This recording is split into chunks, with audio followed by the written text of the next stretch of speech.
This episode has been brought to you by Manscaped. The new Lawnmower 5.0 Ultra is every man's cheat code to look good, feel good, and turn the page on confidence this year. Go to manscaped.com, use the code GOLTS20 for 20% off plus free shipping today. This week on the Heart of the Gulch YouTube show, we sit down with musician/songwriter Julia Golden. In our Walk the Line episode, Julia performs Smoke and Gun off her latest EP, Everywhere I've Been. Let's check out the episode.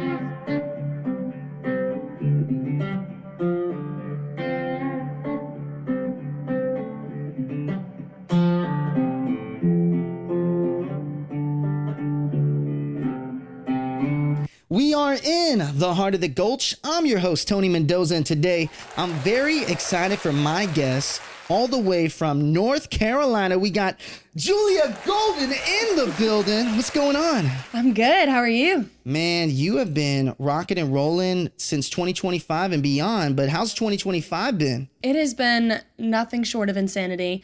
All fantastic things, but just busy all over the place, working hard, paying the dues, pounding the pavement, all that stuff. Well, you know, shout out to you being in Nashville. You said this is the shortest trip you've ever been to Nashville? Absolutely. We've got a lot of stuff going on back at home this weekend. So normally we come for a full week, but here we're only here for 2 or 3 days. Well, the reason why you're having such a short weekend, now this will be out prior to this big release you got going on. What do you have going on this weekend? So my debut EP comes out this weekend. Which is so exciting. It's a 6-song project. We've been working on it for over a year now, and I've been writing these songs since I was 16 years old, and I'm just so excited to share it with the world. It's wild. You know, there's something magical about putting out something that you work so hard in, right? And then also, you think about all the stuff that didn't make the EP. Tell me what didn't make the EP. I have been writing songs for 5 or 6 years now, and every song that I wrote for the first 3 or 4 years of writing was the greatest thing that I have ever written. And so it's really interesting starting this journey so young to kind of watch how just my life has matured, and there are certain stories that I'm not necessarily interested in telling anymore. And so there were so many songs that were scrapped from this EP, and I knew going in, whenever we started actually sitting down and doing production with Jesse Savio here out of Nashville, I knew the 6 songs that I knew I wanted to have on the EP very much decided about a couple months prior. But just the journey of maturing and learning how to write songs and deciding these are the stories that I want to tell with my first real voice that I'm presenting to the world. Well, what was the one song that you just kind of irked you a little bit that it didn't make the cut? There are some songs, there's a couple that I love. There's one called A Heart Is Gonna Break. That was a really hard decision. I actually wrote that one after we started producing the EP, and I was just so in love with it. But I decided that it didn't fit on this project, and it was a bit more of a mature and a new era of my writing style that I didn't feel like fit yet, and so I'm saving it for a later project, or maybe I'll write 100 better songs until the next project I release. But there are a couple songs that I sing in songwriting rounds and that I post on social media all the time that I have so much love for. They're just not ready yet. Well, you know what's crazy is, like, I gotta ask you, are you media trained? I'm not. You're not. Well, I'm not. I could tell you straight up, it's not every day that I talk to someone of your age that's able to articulate so well. Plus, you came in with the whole entourage in the back. Shout out to the family in the back. Yes. It's pretty amazing because, like I was telling you off air, is like the folks that are the biggest stars in Nashville usually come with around 6 to 10 people.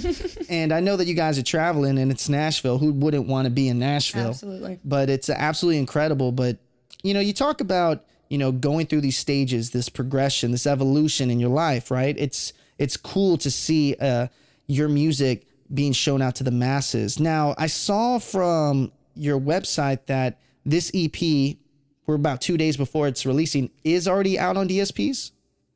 I don't believe so. But you have a few songs that are out on DSPs, So right? I released a couple of singles from the album. Like I said, this has been a long time coming, and these are just some of my favorite songs I've ever written, and I'm so proud of them. So we've been doing a little bit of a rollout release. We released Talking to Heaven in December of last year, and then Smoking Gun came out in February, and Rear View came out last month, which was so exciting. And those are just 3 songs that I think kind of represent the 3 different sides of my artistry that I was trying to share with this EP. And so I wanted to give my audience a little bit of a sneak peek of what they were going to get from the full project. But I think that those songs are so strong to me and they mean so much to me that they are so great standing out as standalone projects. But in the context of the EP, the whole thing really comes together. And so I'm excited for everyone to be able to see them in addition to the other songs and kind of get the full scope of what I'm trying to say. What do you think is the most underrated song that you made on the entire project? Ooh, that's a great question. I think it's one of my favorite songs, and it's a funny story about how it came about. There's a song on the track called, a song on the EP called What You Don't Hear. And the song was written based off of this TikTok podcast that I've seen. It's these two guys, and they have a bit where they do country songs that don't exist. And it's just concepts of songs that remind them of country songs that they come up with. And this one guy came up with an idea of, what if it was a country song about, yes, you saw me going out to the bar and you saw me kind of getting over the breakup, but you didn't understand that I went to that bar because it was our favorite spot to go to and it reminds me of you. And I went home with that person because they looked just like you. And so I thought, this is such a great idea. And I reached out to the guy who had presented the idea, and I was like, hey, can I write this song? Is that okay? And he was like, please do. And so it ended up becoming one of my favorite songs on the EP. And I like telling stories that aren't mine. I was always a big reader growing up, and I've always been into that sort of thing. And so obviously I'm not going in any bars. I'm not meeting anybody. They won't let me in. But I love that song because even though it's not as personal of a story, I think that it's one of the best examples of storytelling that I've ever written. So I'm proud of it from a lyrical standpoint, and I think people are really going to enjoy it. Well, good. I'm glad you articulate so well. Thank you so I much. swear you know how to talk. You go quick. My gosh, you make me feel like I'm going slow. ADHD brain. Well, so you talked about, being of age to go in these certain situations.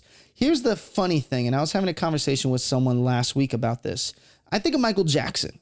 Mm-hmm. Michael Jackson was being thrown in situations like going to bars with his older brothers across, the United States with Motown.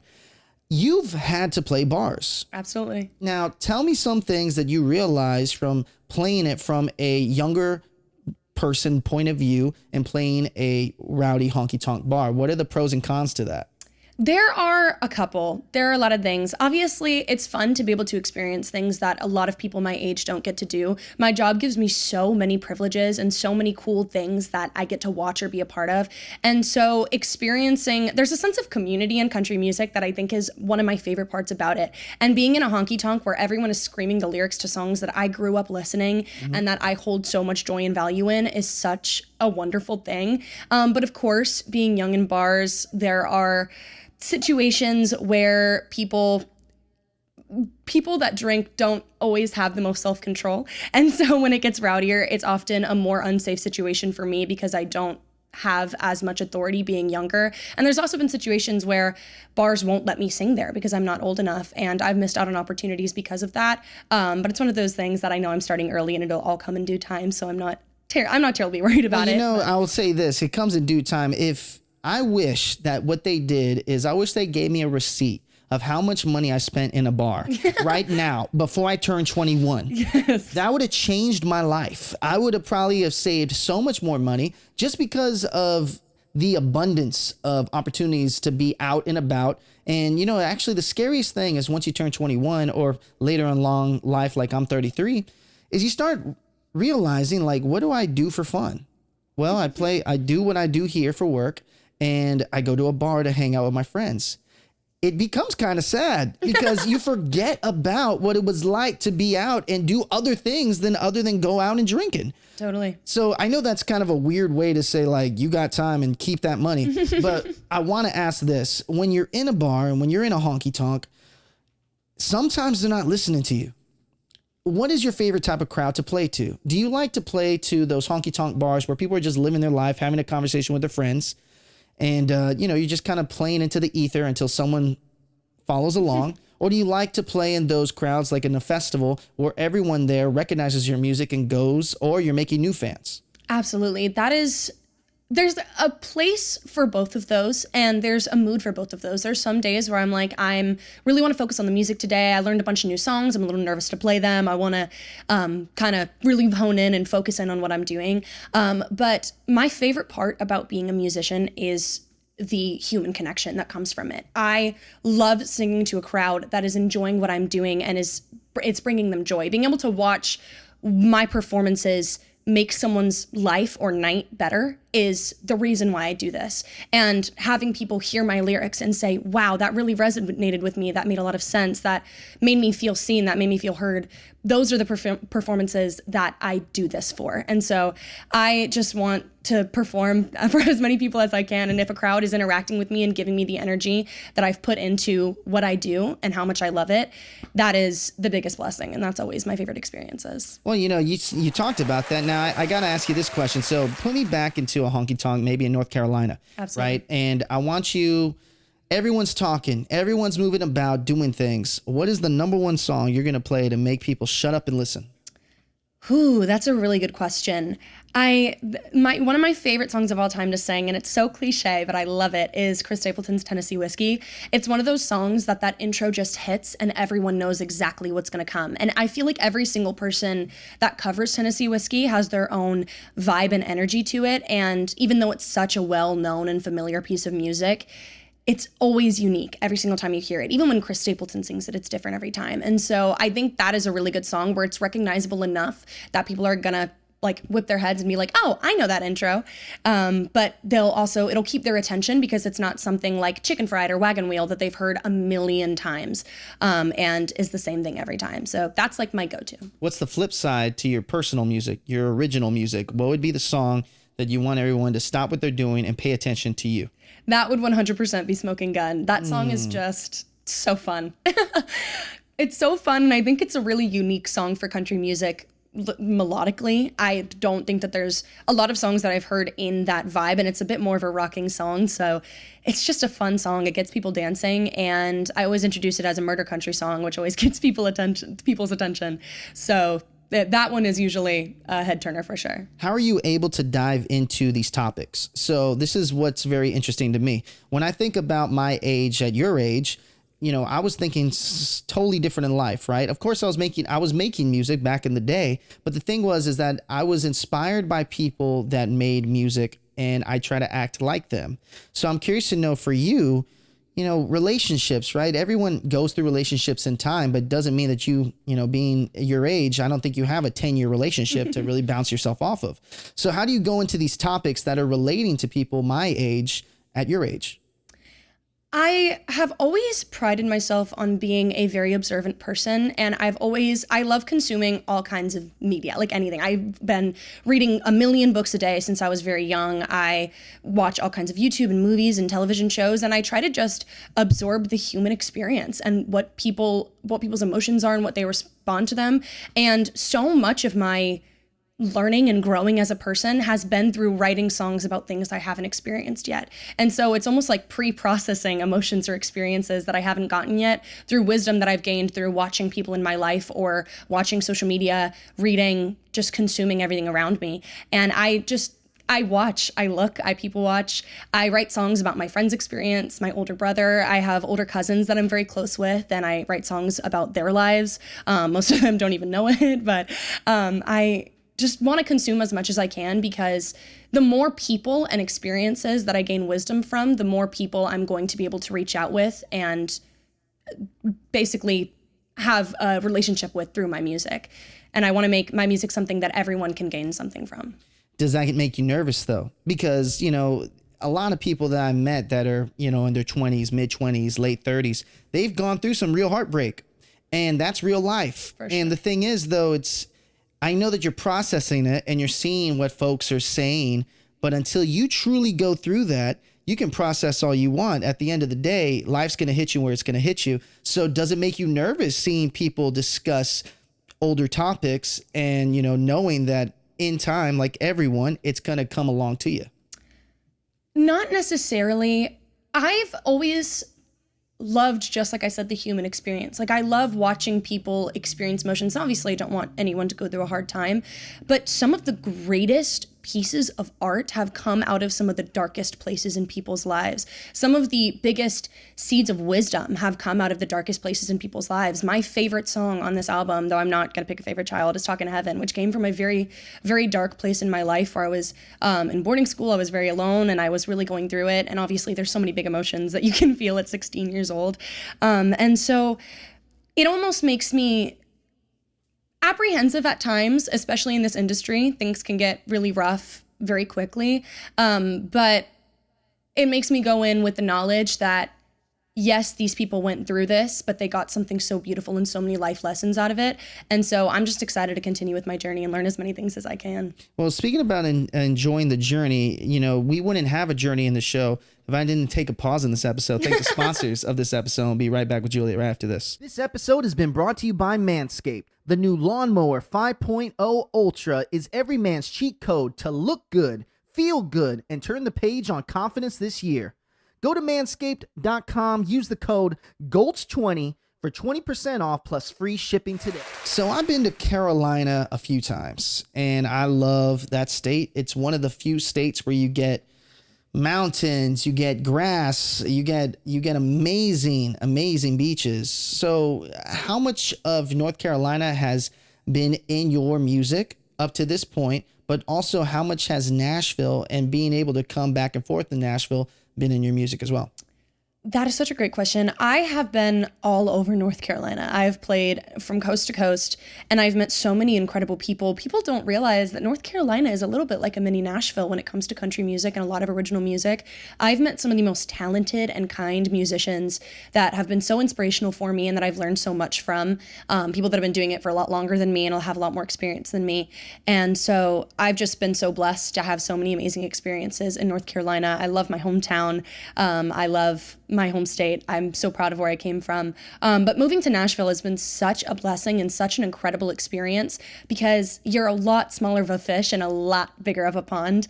It is such a huge and saturated environment, which is both a blessing and a curse. It can be hard to stand out, but it also makes you work harder to stand out, meaning that you're learning so much more about who you are as an artist, and learning how to package it and hone that craft and make sure that it's different from what everybody else is doing. And so I've just gotten so many new experiences. I'm at a point that's so early in my career, and I'm so blessed to be starting this so young, that I'm just taking in as many bits of knowledge and wisdom as I can. And being between North Carolina and Nashville has let me see two very different parts of this industry and what music and live music looks like. And so I've learned so much from both ends, and I have so much fun doing it. What's your favorite city in your state to play to that is not your hometown? I think there's one of two. Raleigh is, of course, just fantastic. They've got so many amazing scenes. There's a place called Uncle Jesse's Honky Tonk in Raleigh. That is my favorite place to play. It is always a great crowd. Raleigh has some of the most amazing staff of the bars in Raleigh that I've seen. They're just so kind and supportive of live music. And there's so many different kinds of people in Raleigh because it's the capital of the state, but it's also a big college town. So you'll see people from all age groups and people of all. I really like oldies and also new country, rock, all of that. And so it's a place where I get to kind of play all the different things that I love to do, and there's an audience for it. Whereas in more smaller towns, they prefer more country or more rock or more pop, and I kind of have to stick to something.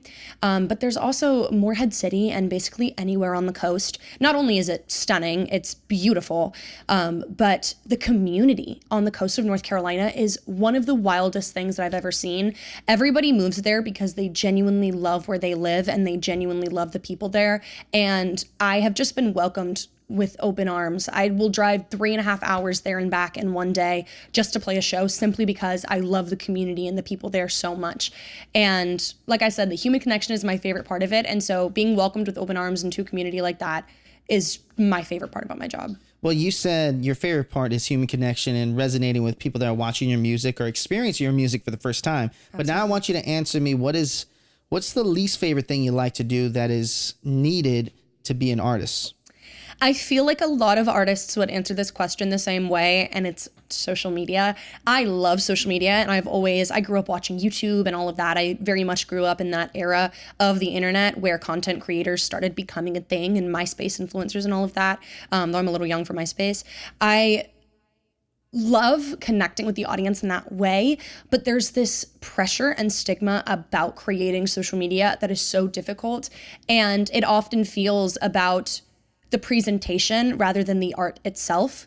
And so you can write the greatest song in the world, obviously not saying that I have, but if the video that you did doesn't have a great visual hook or doesn't have great editing or the sound quality isn't good enough or you didn't use the right hashtags, no one in the world is going to see it. And that can be very, very, very discouraging as opposed to performing for a live audience where you can get feedback in that way. But it's so easy to spiral into the likes and the follows and the views and all of that.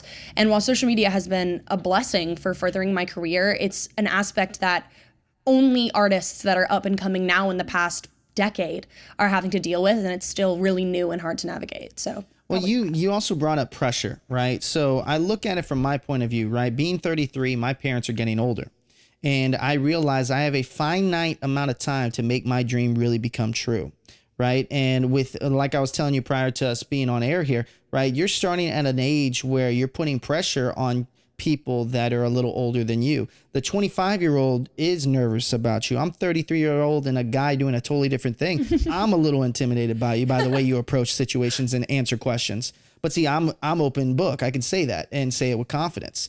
But let me ask you this, is that pressure comes to people in different ways. At 17 years old, I don't know how I would take it if I had your talent, but also had your family backing you and your talent. Because that is pressure. That is something else. And especially when you take that pressure and you relocate to Nashville, Tennessee, or come to Nashville or go to LA, you bring the pressure of your family with you when you're making music. Now it's not just about you, and you're young. So I guess my question to you is how do you manage with the pressure? Have you ever thought of it like that? I have. I was always the person growing up where I was always going to be the straight A student. I wanted to be the best at what I did. I hear it in your answers. I've just always been that person. And so there's always been a little bit of pressure of less inflicted by the people around me and more just an internal wanting to be the best at what I do and to work hard and to be a good role model for the people. Like a lot of people ask for my why, and my why is my family and the future generations. I remember being starry-eyed in front of the TV and watching people like Taylor Swift or Miranda Lambert, and I always want to be a good role model that if one day there is a little girl in front of a TV watching me, that her parents are going to be like, yeah, that's the kind of person I want you watching. And so I do feel the pressure in that aspect as well of being a teenager who is very much figuring life out while also being a public figure in a sense, and knowing that in the age of social media, this podcast will be on the internet when I'm 50 years old. Anything that I say will live on beyond me. And so there is a pressure in that sense as well. My family and the people around me, if I walked out of this house today, my parents are here for those watching, and I got in that car and I got in the car and I said, okay, so here's the situation. I want to be an Olympic swimmer. They'd be like, damn it, we just put all these miles on this car and now we're gonna have to put miles on this car trying to find a pool for you to swim at. Like, I could change my mind at any point and they would be 100% backing. And a lot of people, it's hard to understand because my family dynamic is so openly supportive of everything that we do, and that's not always the case for a lot of people, and it's a blessing that I have. It's not the music they're supporting, it's me and my passion that they're supporting. And so it's less pressure and more, I'm not here to prove anything to anyone but Jesus. Like, I'm here because I love what I do, and they're here because they love me and they genuinely believe in what I'm doing. So all of the pressure that I felt in my life has been more internal than external, if that makes sense. Nashville is spelled Nashville with an N in front of it, right? Mm-hmm. And I think that N actually means no. And I think of all the times I've been told no or rejected. And even at your age, you have to handle rejection a totally different way from either social media or talking about this industry. When you get told no, where do you go from there? Does that inspire you and your journey to keep pushing even harder? Or does that no make you reflect that you're not ready and you kind of think of another way to approach it?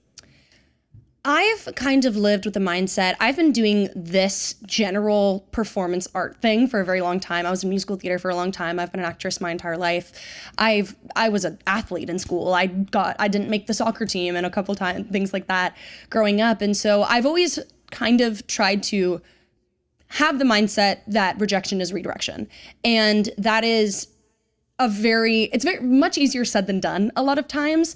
But as of right now, I'm in the point in my life where I work so hard at what I do, and I work so hard to be good at what I do, that when I am presented with an opportunity that doesn't go through, or I try to reach for an opportunity that isn't given to me, my mindset right now is just make them regret it.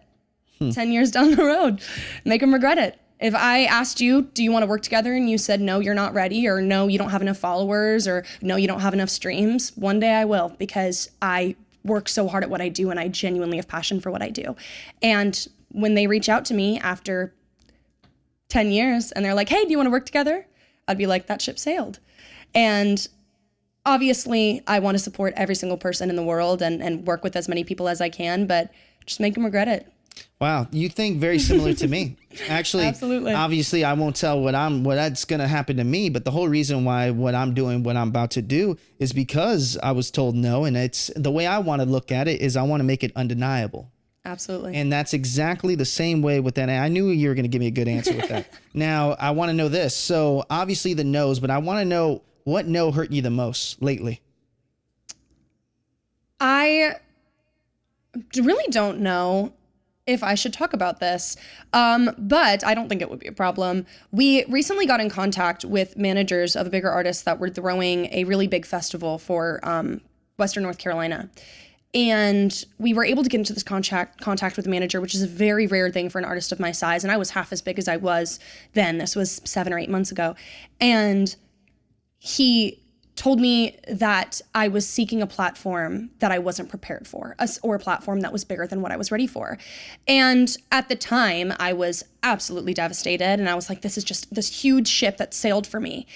And I later realized that any ship that sails was not a ship I was supposed to be on. And I was not ready for that platform at that time. I would be now, I truly believe, because I have more months of experience under my belt, and so many more. I have 100 extra shows that I've done, interviews, a way bigger audience than I did. But it's so, when you get an opportunity of that size that could actually change your entire life and it doesn't go through, it's so easy to believe that that was my chance and I missed it. And you're going to miss a lot of chances at 18 years old. And I learned to accept that. And I ended up throwing my own festival, and we ended up raising $5,000 in my hometown that we were able to hand deliver and make sure that those supplies that we raised money for got to the people of Western North Carolina and made a difference. And so it ended up being a beautiful thing, like I said, where it ends up dark times and bad things end up creating the most beautiful results. And so it ended up being a great thing. And even though it was really, really difficult at the time.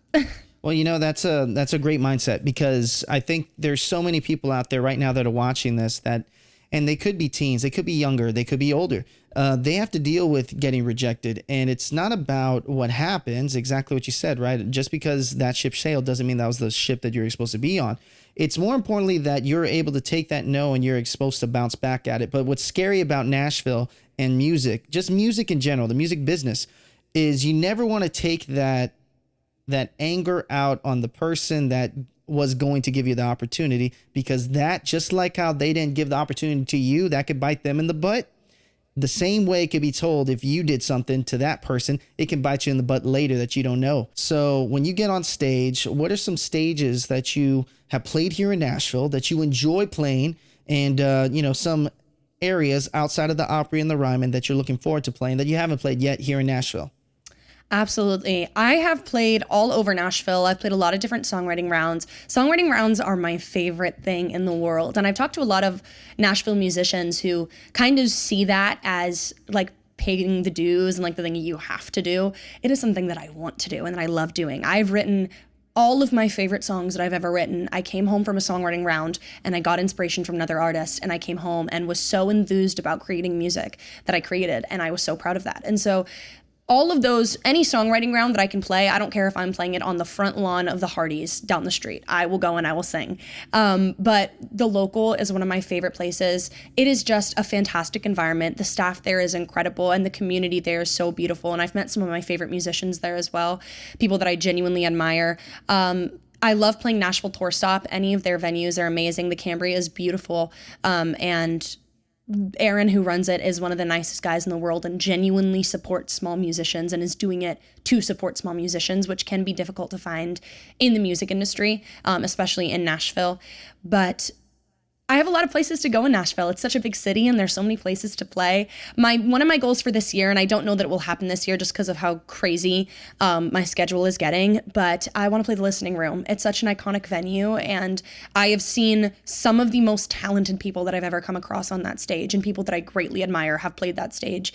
That is just something that I really, really want to get to at some point. Are you genuinely excited because you live elsewhere?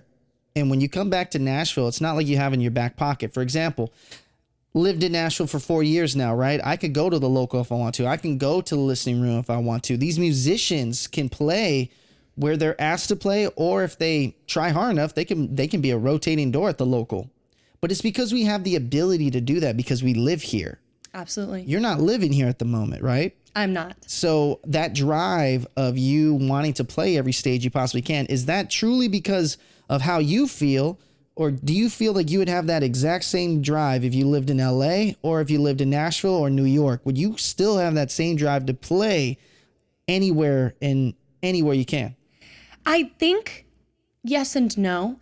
One of the beautiful things about not living in Nashville is the novelty of being able to come and I'm both an outsider and an insider here because I've been coming here for over a year. I come once a month. I've played a lot of songs. I know a lot of people, and a lot of people know me. And so I've kind of made a little home for myself here, a little niche that I live in here.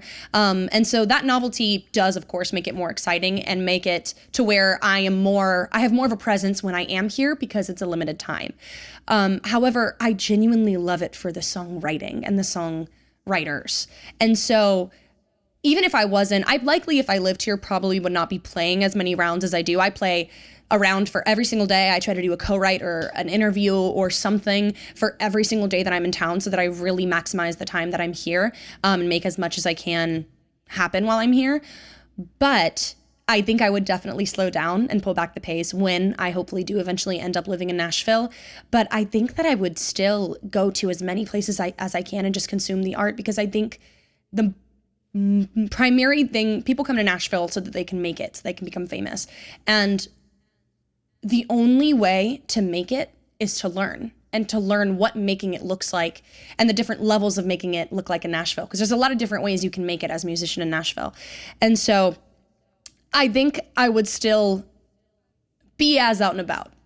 As much as you read, and this is kind of what I was talking to you about earlier in the interview, right? As much as you read, as much as you experience, there's going to be things that you're not ready for.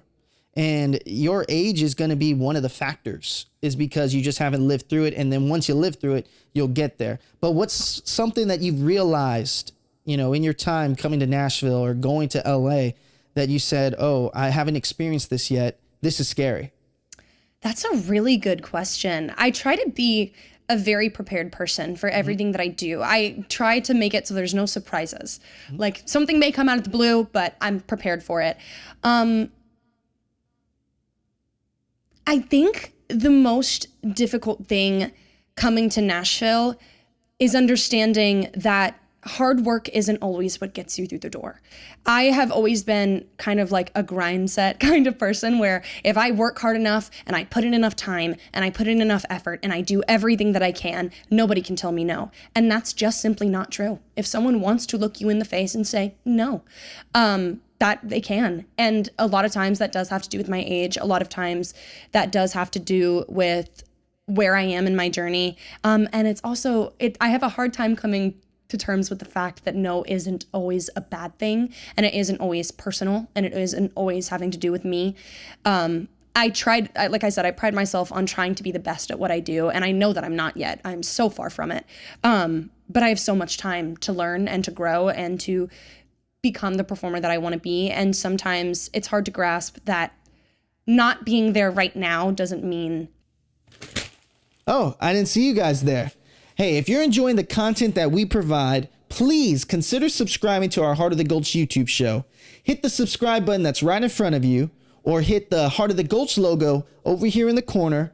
And of course, like magic, hit the recommended subscribe button that's over here in the banner. We would love to have you guys here at the Heart of the Gulch YouTube channel, and let's get you back onto that interview right now.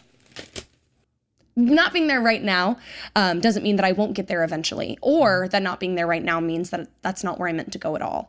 And that can sometimes, when I get my head so set on something and I have an end goal, it can be really hard to accept the fact that not everything goes according to plan. And as hard as I work for something, sometimes it's just not meant to be. Well, 100%. And it's cool that you've learned that at this point, because I want you to talk to the viewer out there that may be 8 years old playing a room filled with rowdy people, right? That looks at you as being inspired by you, and which I think anyone that's listening to this interview should realize it doesn't matter her age. It's absolutely insane how well not only schooled you are. Are you going to college? No, sir. You're not going to college.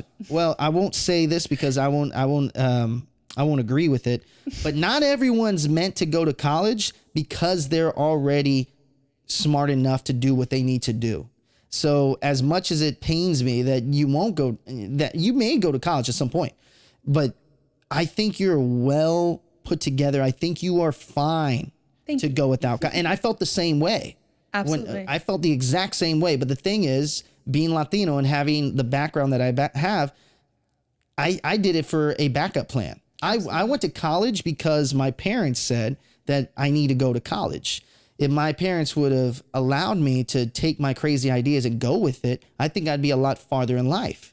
So sometimes in certain people that I can see immediately, if I'm looking up at a mirror, I know you'll be fine without going to college. But I will say that college has so many benefits to it too, that needs to be experienced, because that's that life part that I'm talking about, that I'm saying that there's still going to be something missing.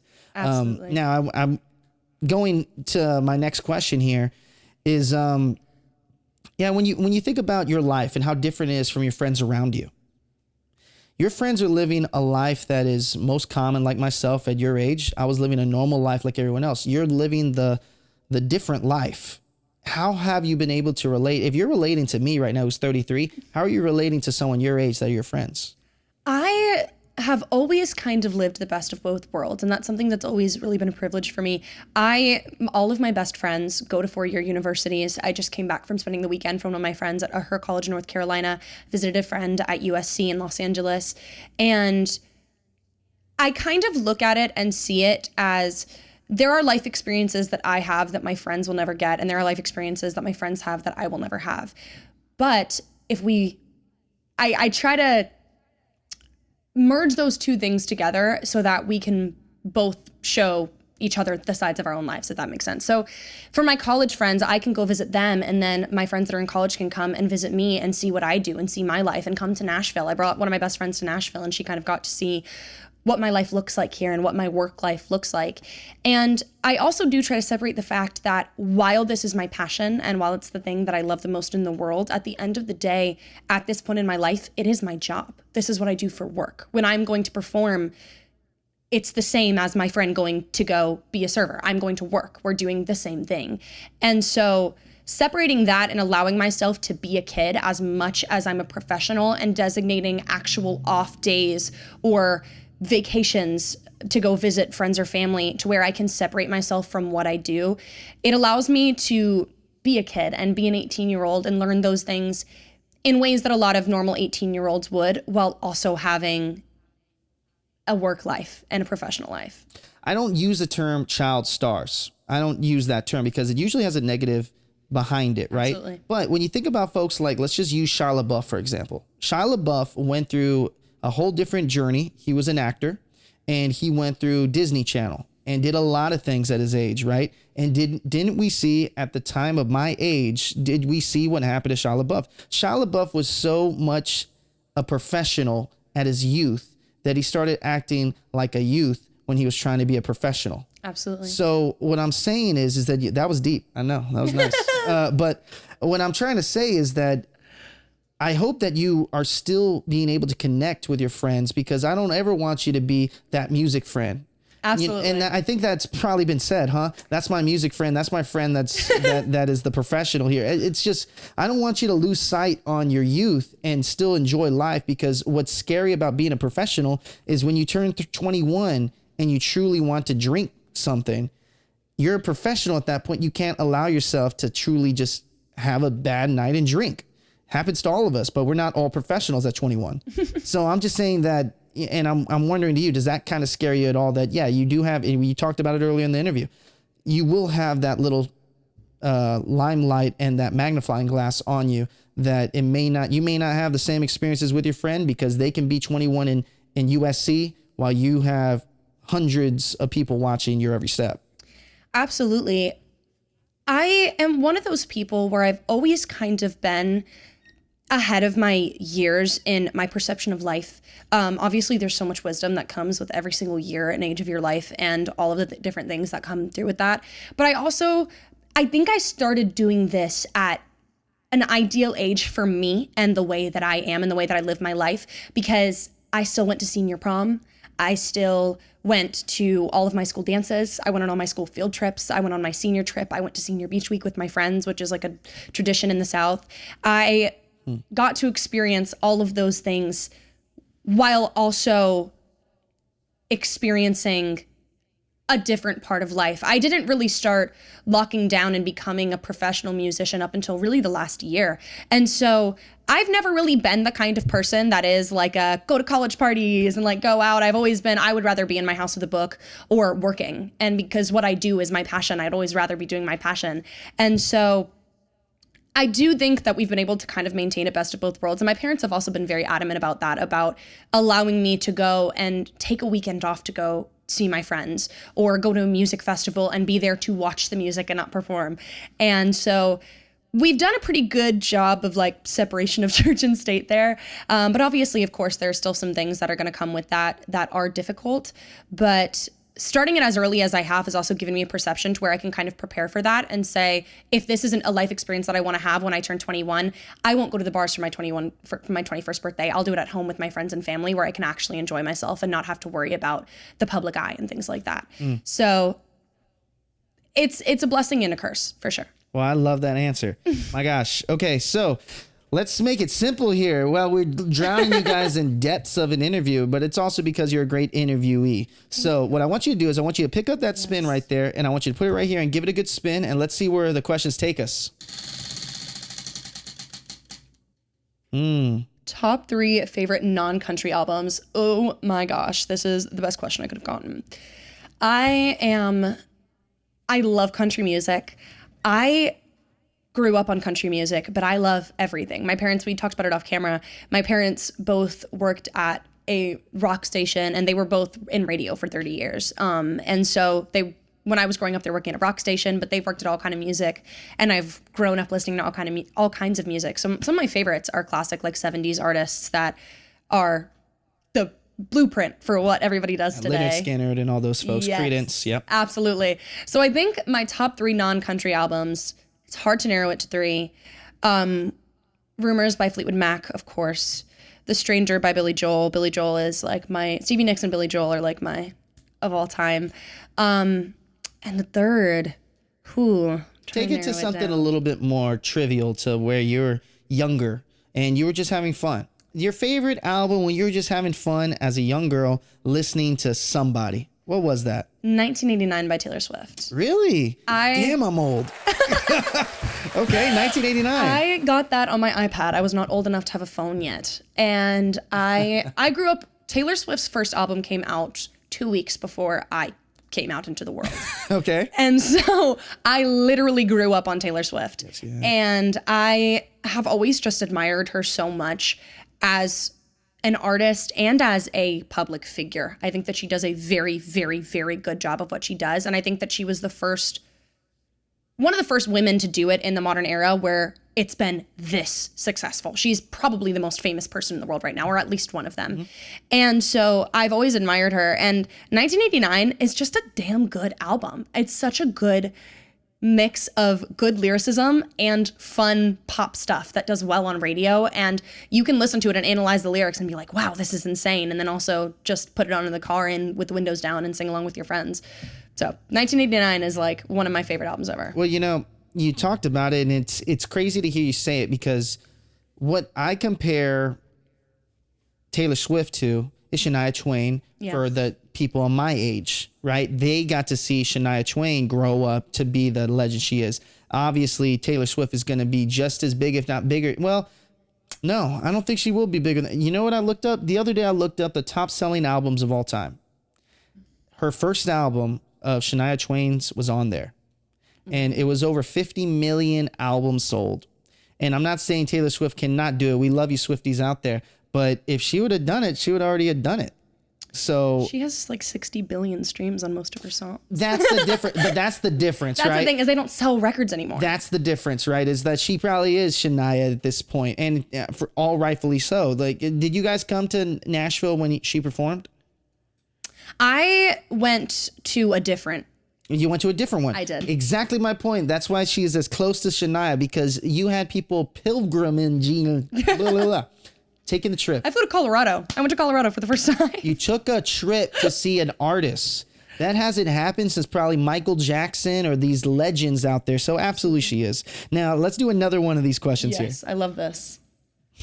Okay. It was a weak spin. Ooh, okay. What is your skincare routine? Oh, this is fun.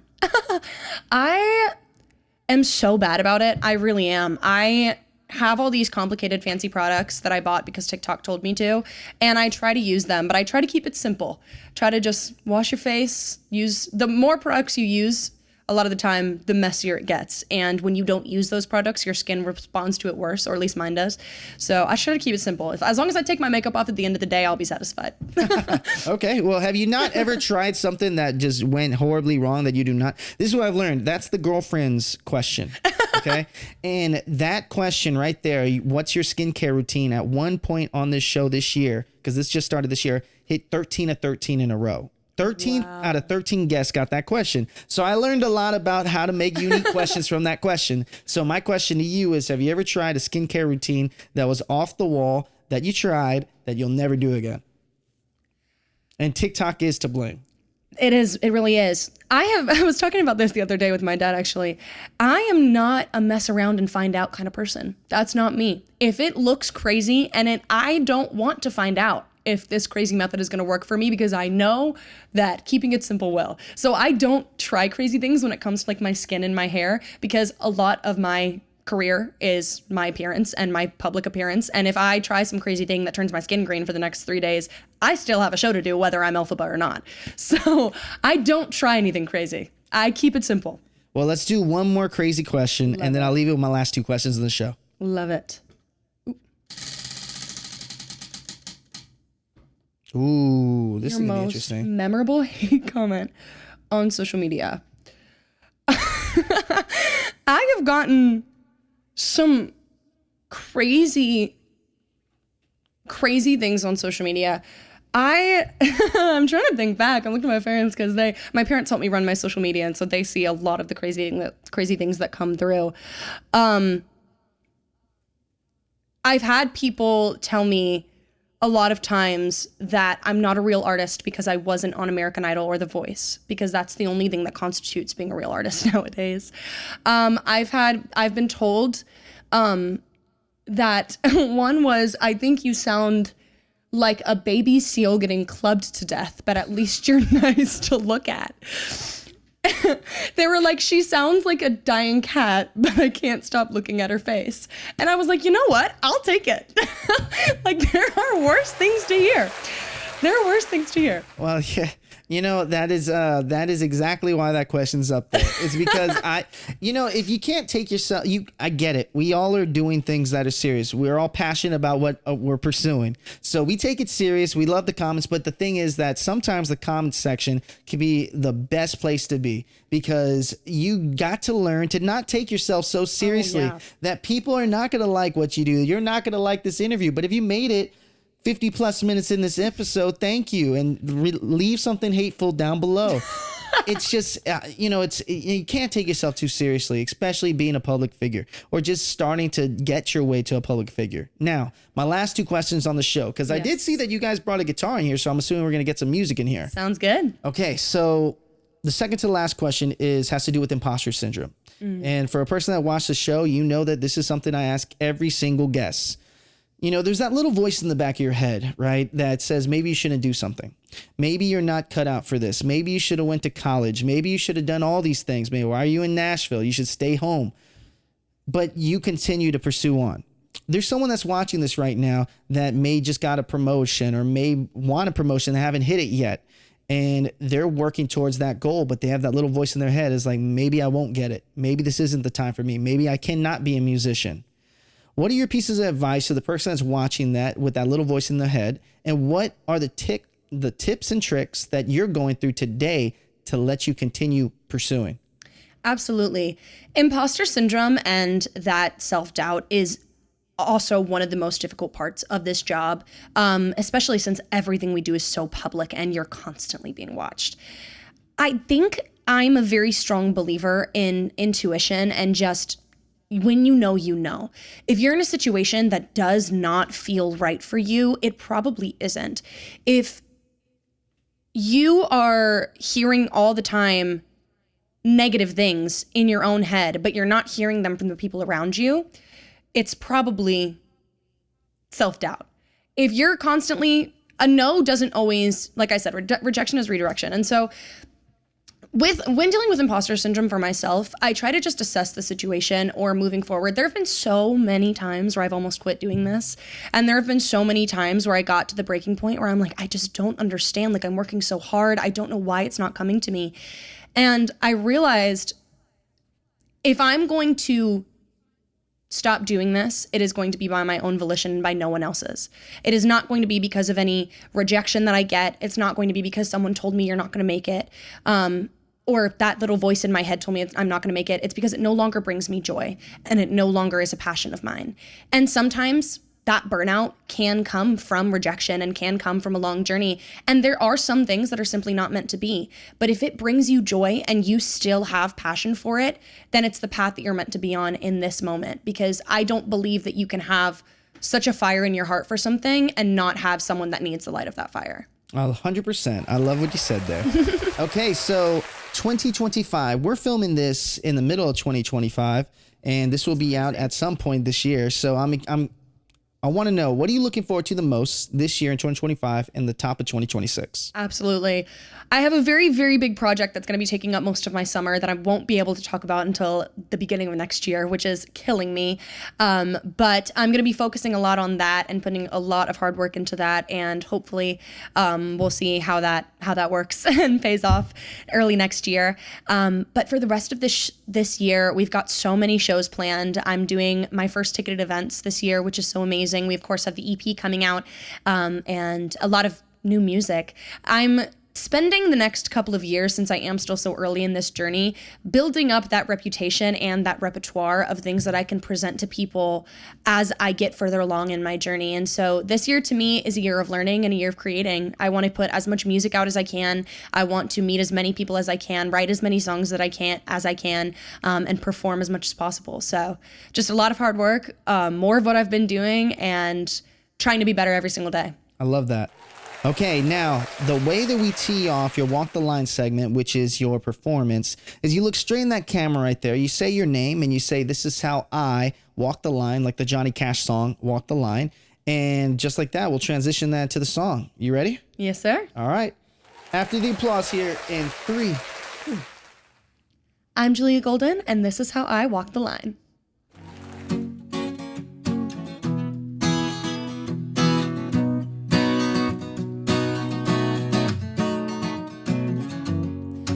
Preaching to the masses,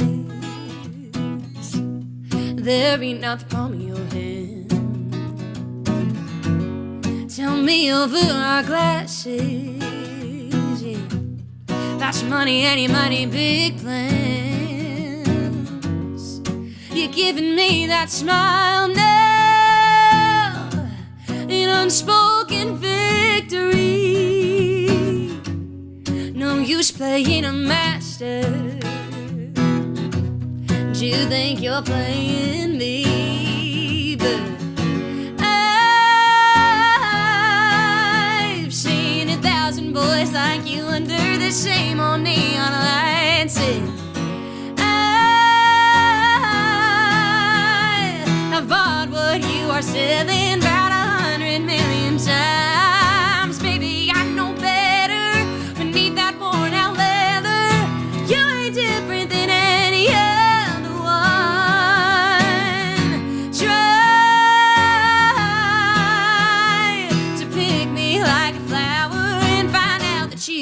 pegged out a smoking gun. I'll let you take me home, baby, 'cause tonight has just begun. But tomorrow morning I will leave alone with a steady hand and a crime to cover up.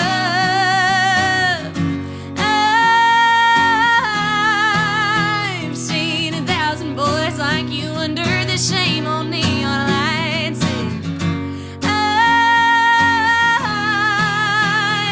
I've bought what you are selling about 100 million times. Baby, I know better. I need that worn out leather. You ain't different than any other one. Try to pick me like a flower and find out that you picked out a smoking gun.